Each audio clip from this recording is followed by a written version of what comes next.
सामने उसी चैप्टर के साथ जो हमारा चल रहा था गद्य में, बाल गोविंद भगत।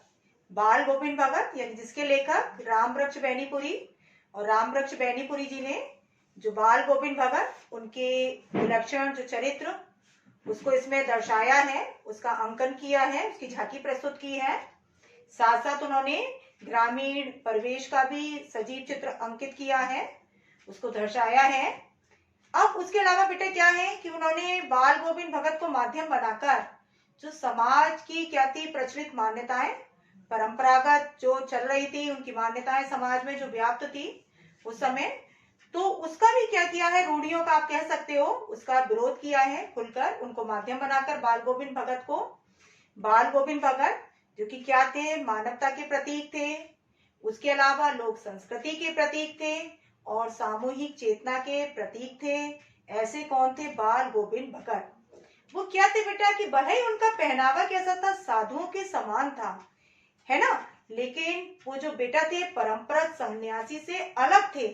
जो परंपरागत सन्यासी होते हैं ना कि जो भिक्षा मांगकर पेट भरना, ज्ञान की बातें करना, है ना, और केवल ईश्वर की ही क्या है भक्ति में डूबे रहना, अपने कर्तव्य से विमुख रहना, तो जो इस तरह के होते हैं, लेकिन वो इस तरीके के नहीं थे। कौन, बाल गोविंद भगत। उनका अपना परिवार था, खेती बाड़ी करते थे, संगीत प्रेमी थे, यानी कबीर को अपना आराध्य मानना और कबीर को साहब मानना, उन्हीं के बताए मार्ग पर चलना, कबीर के पद गाना, मस्ती में झूमना, ऐसे हमारे थे कौन, बाल गोविंद भगत, जो कि निश्चित रूप से विलक्षण चरित्र वाले थे, है ना, कि जो कि हमारे लिए क्या प्रेरणा स्रोत हम कह सकते हैं कि हम उनसे प्रेरित हो सकते हैं कि वो क्या थे, स्वभाव से साधु थे। और हम भी मानना उनका कि कर्म को ही उन्होंने क्या माना जीवन में, सच्ची पूजा, पूरी निष्ठा से जब तक जीवित रहे, नियम धर्म का पालन करते रहे, अपने कर्तव्य का उचित निर्वहन करते रहे, उससे वो विमुख नहीं हुए थे। कौन, बाल गोविंद भगत। तो वो हमारे लिए प्रेरणा स्रोत है, हमें उनसे सीख लेनी चाहिए कि हमें भी मानना चाहिए कि कर्म ही ईश्वर की सच्ची पूजा है और हमें भी अपने कर्तव्य से, अपने कर्म से विमुख नहीं होना चाहिए। तो कौन थे, ऐसे थे बाल गोविंद भगत। मैंने अभी बेटा इससे पहले की क्लास में आपको पूरी स्टोरी बताई थी, किसकी, चैप्टर की, बाल गोविंद भगत की, है ना, कि बाल गोविंद भगत जो क्या थे, जिनके अंदर आत्मविश्वास भरा हुआ था, कूट कूट कर हमेशा प्रसन्न रहने वाले थे, संतुष्ट रहने वाले थे, और क्या थे बेटा, जो कर्मठ थे, है ना, हमेशा अपने कर्तव्य का उचित निर्वहन करने वाले थे। ऐसे कौन थे, बाल गोविंद भगत। तो अभी इससे पहले की क्लास में मैंने आपको जो बताया था बाल गोविंद भगत की पूरी स्टोरी बताई थी कि लेखक ने उनके बारे में क्या बताया है। अब जो हमारा बेटा शुरू होना है, जो हम कंटिन्यू कर रहे हैं उसी चैप्टर का, वो है हमारे क्वेश्चन आंसर, जो कि पाठ से ही संबंधित है। जिन्होंने बेटा स्टोरी को अच्छे से समझा होगा, जिन बच्चों ने भी, उनको बेटा ये क्वेश्चन जो है, क्योंकि पाठ से रिलेटेड है, तो निश्चित रूप से बेटा वो आंसर दे पाएंगे, है ना। तो अब हम चलते हैं अपने क्वेश्चंस की ओर। पहला क्वेश्चन, हमारा जो फर्स्ट क्वेश्चन है वो क्या है कि खेती बाड़ी से जुड़े गृहस्थ बाल गोविंद भगत अपनी किन चारित्रिक विशेषताओं के कारण साधु कहलाते थे। क्वेश्चन बेटा मैं रिपीट कर रही हूँ, सब ध्यान से, कि खेती बाड़ी से जुड़े, कि खेती बाड़ी से जुड़े हुए थे गृहस्थ बाल गोविंद भगत, गृहस्थ भी थे, उनका अपना परिवार था, बेटा था, पतोह थी, अपनी किन चारित्रिक विशेषताओं के कारण साधु कहलाते थे। कैसी उनकी विशेषता थी, कौन सी विशेषता जिसके कारण क्या कहलाते थे, वो साधु। बेटा ये आपने पहले भी पढ़ा होगा कबीर के में भी कि व्यक्ति की पहचान जन्म से नहीं कर्म से होती है। तो उनके जो कर्म थे, उनके चरित्र थे, कैसा था, साधुओं जैसा था। किसका था, बाल गोविंद भगत का। तो बाल गोविंद भगत की कौन सी चारित्रिक विशेषता है कि कभी वो किसी से बेटा झूठ नहीं बोलते थे, सबसे खरा व्यवहार करते थे, एक जैसा व्यवहार करते थे, समानता का भाव रखते थे, तो सबसे एक जैसा व्यवहार करते थे, किसी से झगड़ा मोल नहीं लेते थे, किसी के सामान को छूते नहीं थे और किसी के खेत में शौच करने भी नहीं जाते थे और कबीर को अपना साहब मानते थे। कबीर के बताए मार्ग पर चलना, अनुसरण करना और कबीर के पदों को गाना। तो इन अपनी विशेषताओं के कारण वो क्या कहे जाते थे? साधु कहे जाते थे। तो क्वेश्चन बेटा सब ध्यान से बेटा, तभी उसका आंसर दे पाएंगे कि खेती बाड़ी से जुड़े गृहस्थ बाल गोविंद भगत अपनी किन चारित्रिक विशेषताओं के कारण साधु कहलाते थे। क्योंकि बेटा टू द पॉइंट लिखना है आपको, 2 नंबर का आता है एग्जाम में। आपका जो गद्य पोर्शन है उसमें से भी 2 मार्क्स के रहते हैं आंसर्स लिखने, और जो आपके काव्य क्या भी है उसमें भी 2 मार्क्स है। तो आपको टू द पॉइंट कि जो कैसे थे बाल गोविंद भगत, खेती बाड़ी भी करते थे, गृहस्थ थे, लेकिन उसके बावजूद भी क्या थे? साधु थे। क्यों? क्योंकि उनके चरित्र की जो विशेषताएं निम्नलिखित कौन कौन सी उसमें आप दे सकते हो कि वो कभी किसी से झूठ नहीं बोलते थे, किसी से झगड़ा मोल नहीं लेते थे, है ना, किसी के सामान को छूते नहीं थे, किसी के खेत में सोच करने नहीं जाते थे। उसके अलावा क्या थे उनके अंदर? क्या थे? वो कर्मठ थे। कैसे थे? कर्मठ थे। आत्मविश्वास था, संतोष था, जो कि एक साधु की पहचान है। साधुओं में होता है संतोष का, यानी सेटिस्फेक्शन था उनमें, हमेशा प्रसन्न रहने वाले थे। कौन? बाल गोविंद भगत। कबीर को अपना साहब मानना, उनके बताए मार्ग का अनुसरण करना, ये कौन करते थे? बाल गोविंद भगत। और उनके पदों को मस्ती से गाना झूमते हुए। तो ये है इन अपनी चारित्रिक विशेषताओं के कारण वो क्या कहे जाते थे? साधु कहे जाते थे। क्लियर है बेटा? समझ में आया? यानी सारी अच्छाइयां ही थी बेटा उसमें, उनके अंदर, बाल गोविंद भगत के अंदर कहीं से कोई बुराई थी ही नहीं बेटा, उनमें कोई कमी ही नहीं थी। उनका आप हर एक पहलू देखो तो उसमें क्या है? अच्छाइयां ही। तो वो क्या थे बेटा? अपने इन्हीं स्वभाव के कारण क्या कहलाते थे? साधु कहलाते थे। भले ही कैसे थे? गृहस्थ भी थे और खेती बाड़ी भी करते थे। क्लियर बेटा? नेक्स्ट क्वेश्चन है हमारा कि भगत की पुत्र वधू उन्हें अकेला क्यों नहीं छोड़ना चाहती थी। कि जो उनकी पुत्र वधू थी, बेटे की जो बहू थी यानी पतोहू, वो उनको अकेला क्यों नहीं छोड़ना चाहती थी?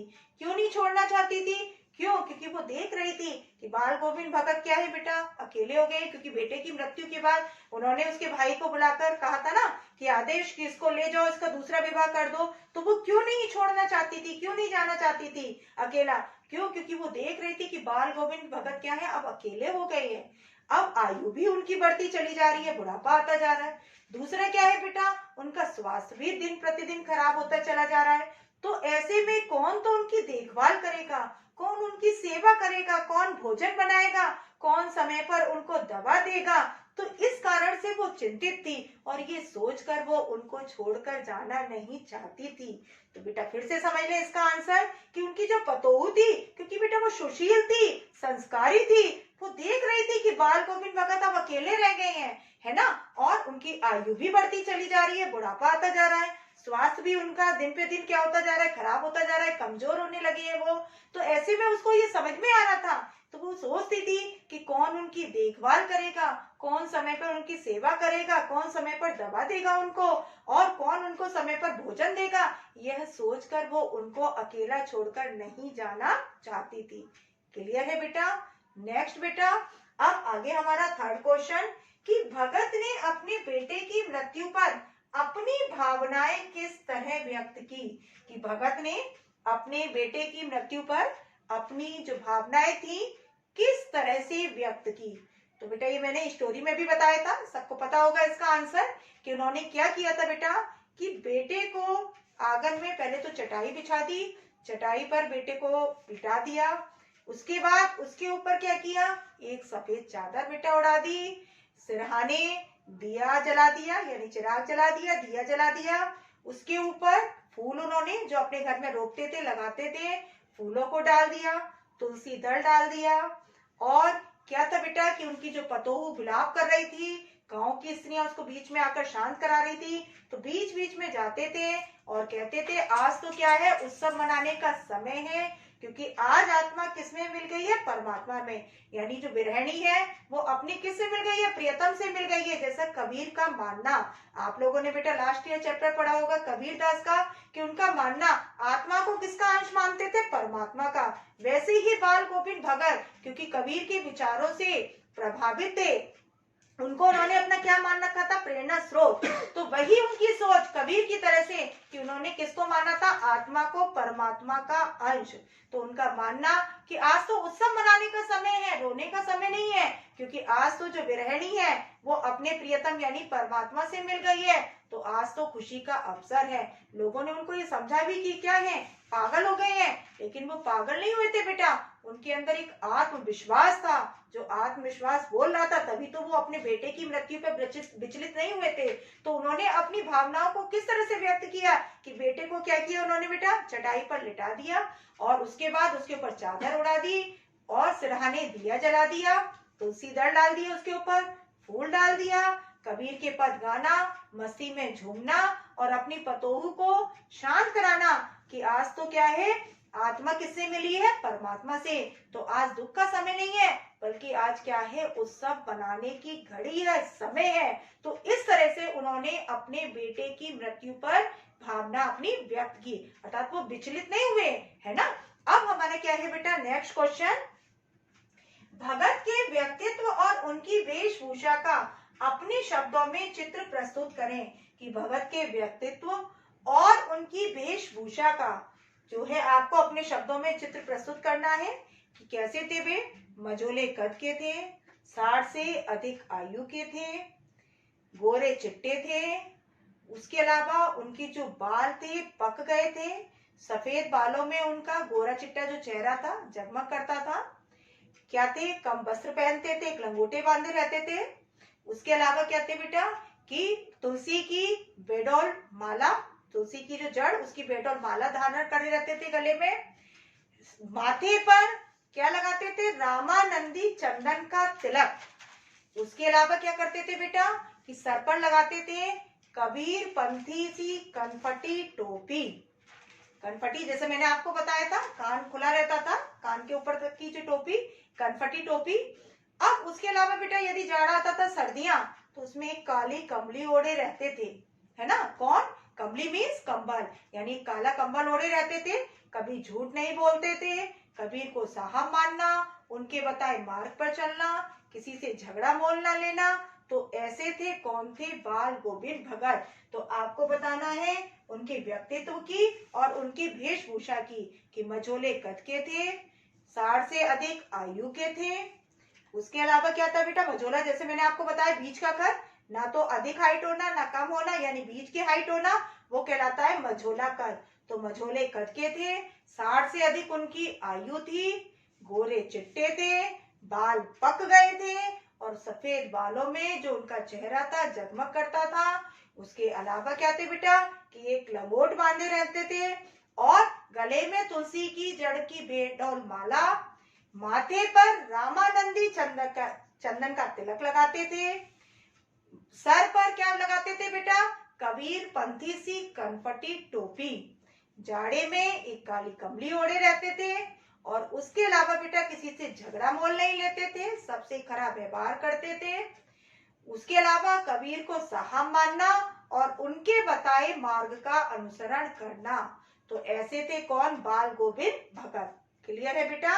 अब हमारा है नेक्स्ट क्वेश्चन, क्वेश्चन नंबर 5 कि बाल गोविंद भगत की दिनचर्या लोगों के लिए अचरज का कारण क्यों थी। कि बाल गोविंद भगत की जो दिनचर्या थी, जो डेली की उनकी चर्या थी, जो करते थे वो, तो वो लोगों के लिए अचरज कहते हैं बेटा आश्चर्य, कि आश्चर्य का कारण क्यों थी। अब इसमें बेटा वही बातें आपको बतानी है जो उनके आश्चर्य से संबंधित। अब देखो बेटा, कभी झूठ ना बोलना, सबसे एक जैसा व्यवहार करना, किसी का सामान ना छूना, ये तो बेटा आम विशेषताएं हैं। ये तो बेटा बहुत लोगों में होती है कि झूठ ना बोलना, इस तरह की विशेषताएं होती हैं बहुत लोगों में। लेकिन आपको उन विशेषताओं पर प्रकाश डालना है जो लोगों के लिए अचरज का कारण थी, आश्चर्य का कारण थी। तो सबसे पहले बेटा कि वो क्या थे बेटा कि नियम का पालन करने वाले थे, जो जीवन में नियम बना लिए उसका खरे पूरी तरह से पालन करना। यानी यदि गंगा स्नान को जाते थे साल में एक बार, 4-5 दिन के लिए जाते थे बेटा, तो घर से ही खाकर जाते थे, घर पर ही आकर खाते थे। तो क्या थे बेटा, नियम का पालन करने वाले। रोज नदी में स्नान करना सुबह होते ही, चाहे बीमार हो, जाड़ा हो, गर्मी हो, बरसात, वो कभी अपना रूटीन बदलते नहीं थे, चेंज नहीं करते थे।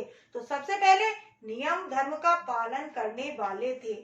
दूसरा बेटा क्या था कि वो मानते थे आत्मा को, किसका अंश मानते थे? परमात्मा का अंश। किसका अंश मानते थे? परमात्मा का। इस कारण अपने बेटे की मृत्यु पर वो विचलित नहीं हुए। तीसरा बेटा, कबीर को साहब मानना और उनके बताए मार्ग का अनुसरण करना। चौथा, जब फसल पक जाती थी तो उसे घर न लाकर कबीर मठ में पहुंचाना। उसके अलावा कि वो क्या थे कि बेटा परंपरागत साधु से अलग छवि थी उनकी, अपने कर्तव्य का वो उचित निर्वहन करने वाले थे, कर्मठ थे। कौन थे? बाल गोविंद भगत। क्लियर है बेटा? उसके अलावा बेटे की मृत्यु पर भी उन्होंने क्या किया, क्योंकि वो सामाजिक रूढ़ियों का क्या करने वाले थे? विरोध करने वाले भी थे, तो पतोहू के हाथ से ही क्या करवाया उन्होंने? बेटे का अंतिम संस्कार। और क्या किया उन्होंने? पतोहू के दूसरे विवाह की बात रखना। तो ये सारी बातें बेटा क्या थी? लोगों के लिए अचरज का कारण थी, आश्चर्य का कारण थी। मैंने आपको बताया ना कि झूठ ना बोलना, झगड़ा बोलना लेना, सत्य बोलना, आज्ञा पालन, ये तो बेटा बहुत लोग करते हैं, ये कोई अचरज वाली बात नहीं है। अचरज वाली बात ये कि जो आप देखो अलग हटकर उनकी विशेषताएं थी, वो क्या थी उनकी बेटा? कि सबसे पहले तो नियम का पालन करने वाले थे। बेटा हम लोग भी कभी बीमार होते हैं, सोच लेते हैं आज नहीं नहाएंगे, चलो ठीक है, लेकिन वो ऐसा नहीं करते थे। मैंने बताया गंगा स्नान को, और 2 मील दूर जाते थे, कहा? नदी में स्नान करने डेली। और जब गंगा जाते थे साल में एक बार, तो किस लिए बेटा? कि अपना संत समागम और लोक दर्शन के लिए। घर से ही खाकर जाते थे, घर पर ही आकर खाते थे, चाहे बीमार हो जो भी हो, लेकिन वो अपना कभी ये छोड़ते नहीं थे साल में एक बार जाना। तो ऐसे थे कौन? बाल गोविंद भगत। तो आप पहला पॉइंट आपका क्या हो गया कि नियम धर्म का पालन करने वाले थे। दूसरा बेटा, कबीर को साहब मानना, उनके बताए मार्ग पर चलना, उनके पदों को गाना, मस्ती में झूमना। तीसरा क्या था बेटा? जब फसल पक जाती थी उसे घर पर ना लाकर क्या ले जाते थे? कबीर मठ में। ऐसा बेटा कोई होगा? होती है फसल वगैरह तो पहले आदमी अपने घर ही लाता है ना, है ना, लेकिन वो जो प्रसाद में मिला उसी से ही अपने परिवार का करते थे भरण पोषण। उसके अलावा बेटा क्या था कि साधुओं जैसे थे वो, पहनावा भले ही लेकिन परंपरागत साधु से अलग हटकर थे। उसके अलावा समाज में प्रचलित मान्यताओं का विरोध करने वाले थे। ऐसे कौन थे? बाल गोविंद भगत। तो ये सारी जो विशेषताएं वो क्या थी? लोगों के लिए अचरज का कारण थी। क्लियर है बेटा? अब नेक्स्ट है हमारा क्वेश्चन बेटा कि पाठ के आधार पर बाल गोविंद भगत के मधुर गायन की विशेषताएं लिखिए। कि आपको पाठ के आधार पर बताना है बाल गोविंद भगत के मधुर गायन की विशेषता। जब गाते थे तो मस्ती में झूमने लगते थे, खंजड़ी बजाने लगते थे और कबीर के पदों को गाना।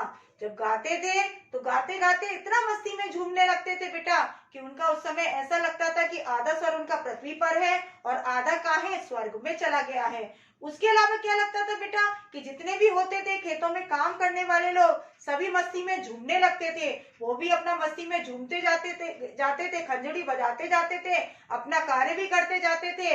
और धीरे धीरे क्या होता था बेटा? जो उनका मन था वो तन पर हावी होने लगता था, अर्थात पूरी तरह से मस्ती में झूमना। तो ऐसे ये है उनके मधुर गायन की विशेषता। किसके है बेटा? कि बाल गोविंद भगत के। कि बाल गोविंद भगत क्या थे बेटा? कबीर के पदों को गाना और मस्ती में झूमना, खंजड़ी बजाते जाना।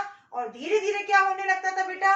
जो क्या था उनका? जो मन तन पर हावी होने लगता था, मस्ती में झूमना। जो गांव के अन्य लोग भी खेतों में काम कर रहे होते थे वो भी जब दोपहर के समय यानी शाम के समय उनके घर में भी आ जाते थे, मस्ती में झूमने लगते थे। उसके अलावा जब वो गाते थे तो उस समय ऐसा लगता था बेटा कि कुछ स्वर उनका क्या है? पृथ्वी पर है, कुछ कहाँ जा रहा है? स्वर्गलोक में जा रहा है। खंजड़ी बजाना, कबीर के पद को गाना, मस्ती में अपना काम करना, खेती बाड़ी वगैरह करना, और जो समूचा वातावरण हो जाता था खेत का वो भी संगीत में हो जाता था। यानी सब लोग क्या हो जाते थे? झंकृत हो जाते थे बेटा उनके मधुर गायन को सुनकर, यानी मंत्र मुग्ध हो जाते थे। यानी जो गांव के जो लोग थे, चाहे वो स्त्रियां हो, चाहे बेटा पुरुष हो, चाहे बच्चे हो, सब उनके मधुर गायन से क्या हो जाते थे? मंत्र मुग्ध हो जाते थे, यानी झंकृत कर देता था उनका मधुर गायन। क्लियर है बेटा? अब हमारा नेक्स्ट क्वेश्चन है कि कुछ मार्मिक प्रसंगों के आधार पर यह दिखाई देता है कि बाल गोविंद भगत प्रचलित सामाजिक मान्यताओं को नहीं मानते थे, पाठ के आधार पर लिखिए कि कुछ मार्मिक प्रसंगों के आधार पर यह दिखाई देता है कि बाल गोविंद भगत प्रचलित सामाजिक मान्यताओं को नहीं मानते थे। पाठ के आधार पर लिखिए। बेटा बेटा मैंने आपको बताया था कि जो बाल गोविंद भगत विलक्षण चरित्र वाले थे, प्रतिभा वाले थे, उनका जो चरित्र विलक्षण, अनोखा और हमारे लिए प्रेरणा स्रोत। और ये अक्सर एग्जाम में आता भी है कि आपको जो पाठ के आधार पर बताना है, कुछ ऐसे मार्मिक प्रसंग आए हैं। सबसे पहले तो बेटा कि वो प्रचलित मान्यता नहीं मानते थे। सबसे पहले तो बेटा कि वो बेटे की मृत्यु पर विचलित नहीं हुए। क्यों नहीं हुए? क्योंकि वो मानते थे आत्मा को परमात्मा का अंश, इसलिए बेटे की मृत्यु पर विचलित नहीं हुए। पहला। दूसरा बेटा कि उन्होंने अपने बेटे का जो अंतिम संस्कार कराया अपनी पतोहू से करवाया। क्लियर बेटा? तीसरा क्या था बेटा कि वो क्या थे बेटा कि उन्होंने पतोहू के, जब हो गया श्राद्ध की अवधि पूरी हो गई, पतोहू के भाई को बुलाकर ये आदेश दिया कि इसको ले जाओ उसके दूसरे विवाह, यानी उन्होंने उसके पुनर्विवाह की बात रखी। ये हो गया तीसरा। उसके अलावा वो परंपरागत सन्यासी से अलग हटकर थे। जैसे मैंने आपको बताया कि परंपरागत सन्यासी क्या होता है? भिक्षा मांगना, ज्ञान की बातें करना, दूसरों को ज्ञान के उपदेश देते रहना। उसके अलावा क्या करता है परंपरागत सन्यासी बेटा कि वो भिक्षा मांगकर पेट भरना, ज्ञान की बातें करना, दूसरों को उपदेश देना, ईश्वर की भक्ति में लीन रहना। लेकिन वो ऐसे नहीं थे। वो तो अपने क्या थे बेटा? कर्तव्य का उचित निर्वहन करने वाले थे। कौन? बाल गोविंद भगत। यानी वो गृहस्थ थे, उनकी खेती बाड़ी भी थी। तो ये इस आधार पर हम कह सकते हैं कि वो उस समय की प्रचलित सामाजिक मान्यताओं को नहीं मानते थे। तो पहला आपका क्या हो गया? बेटे की मृत्यु पर उत्सव मनाना, यानी आत्मा को किसका अंश मानना? परमात्मा का। क्लियर? दूसरा कि बेटे का जो अंतिम संस्कार कराया उन्होंने किससे कराया? पतोहू से। पतोहू के पुनर्विवाह की, दूसरे विवाह की उन्होंने बात रखी। जिस समय क्या था बेटा? उस समय गलत माना जाता था। उस समय सती प्रथा वगैरह थे। राजा राम ने, मोहन राय ने उसका विरोध किया था ना बेटा, उसको खत्म किया था। सभी जानते हैं पहले सती प्रथा वगैरह थी। पति के साथ ही क्या था? पत्नी को भी जला दिया जाता था। तो राजा राम मोहन राय ने इसका विरोध किया था बेटा, इसको खत्म किया था, इसको प्रथा को। तो उस समय जबकि ऐसा था समय, उसमें भी उन्होंने अपने पतोहू के पुनर्विवाह की बात रखी है ना, उसके पुनर्विवाह की। और क्या थे बेटा? परंपरागत सन्यासी से अलग हटके थे। कौन? बाल गोविंद भगत। तो और क्या मानते थे? आत्मा को परमात्मा का अंश।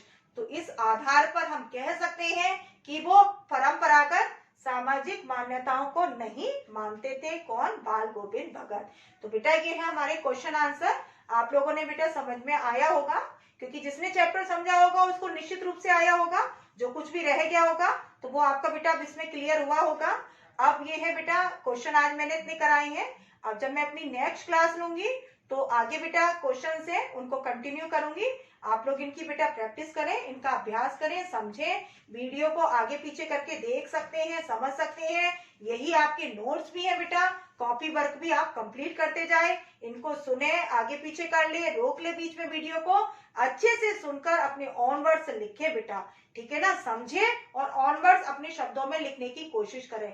क्लियर है? हमारी बेटा नेक्स्ट क्लास होगी उसके आगे के क्वेश्चंस के साथ। तब तक के लिए बाय बेटा, टेक केयर, सब अपना ध्यान रखना।